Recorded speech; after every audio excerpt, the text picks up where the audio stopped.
Welcome to Mouni media. Director Suresh Krishna. இவர் தமிழ் சினிமாவுக்கு number 1 படங்கள்லாம் டைரக்ட் பண்ணியிருக்கிறாரு. ரஜினிகாந்த், சத்யராஜ், கமலஹாசன், விஜயகாந்த் இவங்களுக்கெல்லாம் சூப்பர் டூப்பர் ஹிட்டான படங்கள்லாம் டைரக்ஷன் பண்ணியிருக்கிறாரு. தமிழ், தெலுங்கு, ஹிந்தி, கன்னடா, மலையாளம் இந்த மாதிரி வெவ்வேறு லாங்குவேஜ்லயும் இவர் படங்கள் டைரக்ஷன் பண்ணியிருக்கிறாரு. இவர் தமிழில் மட்டும் என்னென்ன படங்கள் டைரக்ஷன் பண்ணியிருக்கிறாரு அப்படின்றத பார்க்கலாம். இவர் முதல்ல 1988 ஒரு படம் டைரக்ஷன் பண்ணுறாரு.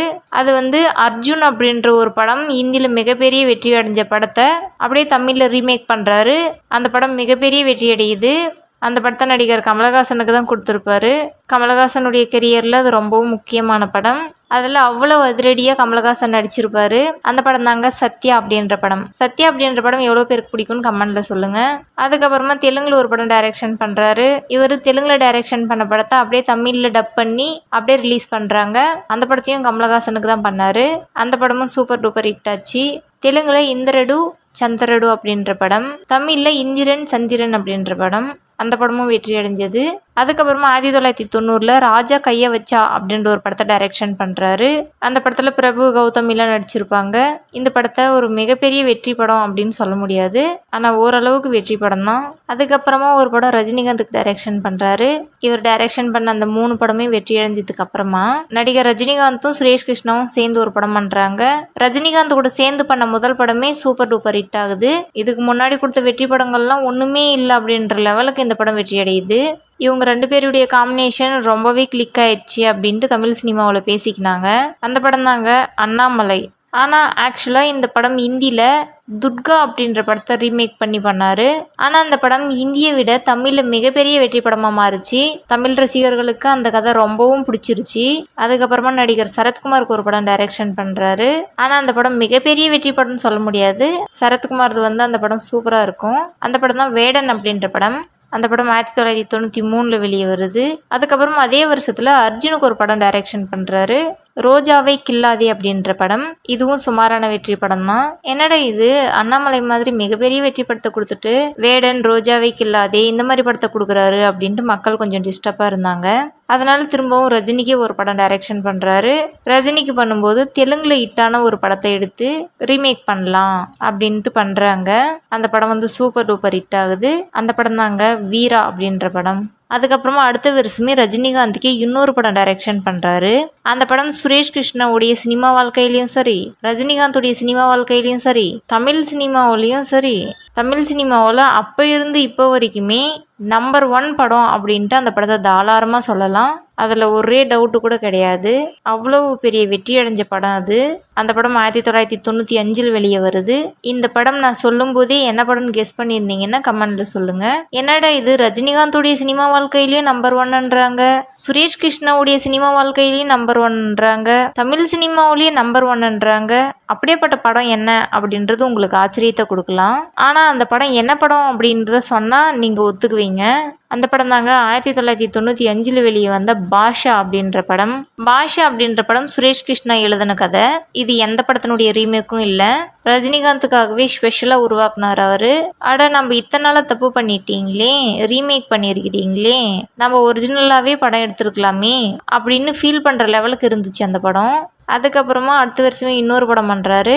பயங்கரமான எதிர்பார்ப்பு இருந்துச்சு அந்த படத்துக்கு. இந்தியில வெளியான அக்னி பார்ட் அப்படின்ற படத்தை ரீமேக் பண்ணி எடுத்திருப்பாரு. இந்த படத்துல பிரபு, சத்யராஜ் இவங்க 2 பேரும் சேர்ந்து நடிச்சிருப்பாங்க. இது ஒரு வெற்றி படம் தான். பாஷா லெவலுக்கு இல்லைனாலும் இது ஒரு வெற்றி படம் தான். சிவசக்தி அப்படின்ற படம். அவ்வளவுதாங்க. அதுக்கப்புறமா டைரக்டர் சுரேஷ் கிருஷ்ணாவுக்கு இறங்கு முகம் அப்படின்னு தான் சொல்லணும். 95 பெரிய வெற்றி, 96 ஆவரேஜ் வெற்றி. அதுக்கப்புறமா இவர் எடுத்த படங்கள் எல்லாம் தொடர்ந்து தோல்விகளையே சந்திச்சிச்சு அப்படின்னு தான் சொல்லணும். அதுக்கப்புறமா பெரிய வெற்றிகள் எதுவும் வரல.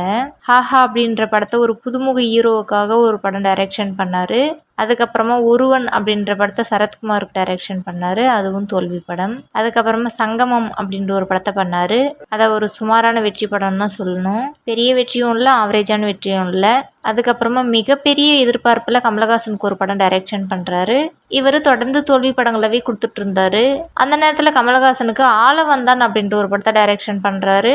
இதுக்கு ரொம்ப எதிர்பார்த்தாங்க, ஆனா அது சுத்தமாவே பெருசா போலன்னு தான் சொல்லணும். ஆளவந்தான் ஒரு ஃபெயிலியர் படம். அதுக்கப்புறமா ரஜினிகாந்துக்கு மறுபடியும் ஒரு படத்தை கொடுத்தாரு.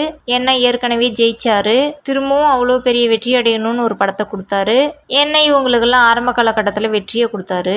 ஆலவந்தான் அப்படின்ற ஒரு படத்துக்காக கமலஹாசனுக்கு ஒரு வாய்ப்பு கொடுத்தாரு, அதுவும் தோல்வி படம். அதுக்கப்புறமா ரஜினியே வாய்ப்பு கொடுத்தாரு, அதுவும் தோல்வி படம் ஆயிடுச்சு.